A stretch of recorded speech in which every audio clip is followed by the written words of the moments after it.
नमस्कार मित्रों। पिछले भाग में आपने देखा द्रौपदी स्वयंवर, अर्जुन का पराक्रम और पांडवों का पुनर्जन्म। आज का भाग है उत्थान का, जहां पांडव भिक्षुक जीवन से निकलकर राजा बनते हैं और इंद्रप्रस्थ नामक स्वर्णिम नगर की नींव रखी जाती है। द्रौपदी विवाह के बाद पांडवों की पहचान प्रकट होती है। पूरा भारतवर्ष चकित रह जाता है। जिन्हें मृत समझा गया था वे जीवित हैं। धृतराष्ट्र भय और अपराध बोध से भर जाते हैं। जनता पांडवों के पक्ष में खड़ी हो जाती है। राजनीतिक दबाव में आकर धृतराष्ट्र निर्णय लेते हैं, राज्य का आधा भाग पांडवों को दिया जाए। कौरव चाल चलते हैं। पांडवों को दिया जाता है खांडवप्रस्थ, एक उजड़ा कांटों और नागों से भरा वन। दुर्योधन हंसता है, ये राज्य नहीं, दंड है। लेकिन यहीं से इतिहास पलटता है। श्री कृष्ण पांडवों के साथ आते हैं।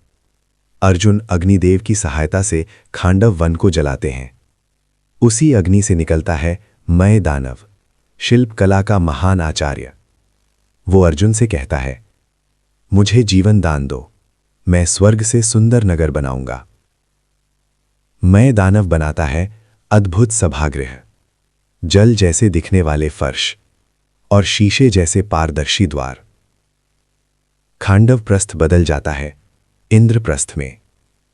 युधिष्ठिर का राज्य धर्म पर आधारित होता है।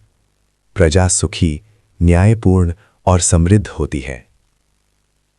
नारद मुनि युधिष्ठिर को प्रेरित करते हैं, यदि तुम चक्रवर्ती सम्राट बनना चाहते हो, राजसूय यज्ञ करो। चारों दिशाओं में पांडव निकलते हैं। भीम, अर्जुन, नकुल, सहदेव। सभी राजाओं को पराजित या मित्र बनाकर इंद्रप्रस्थ की अधीनता स्वीकार कराई जाती है।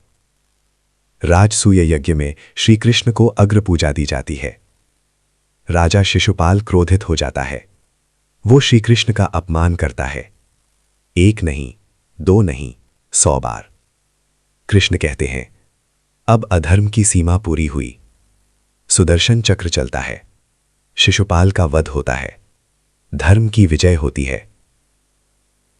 दुर्योधन इंद्रप्रस्थ आता है।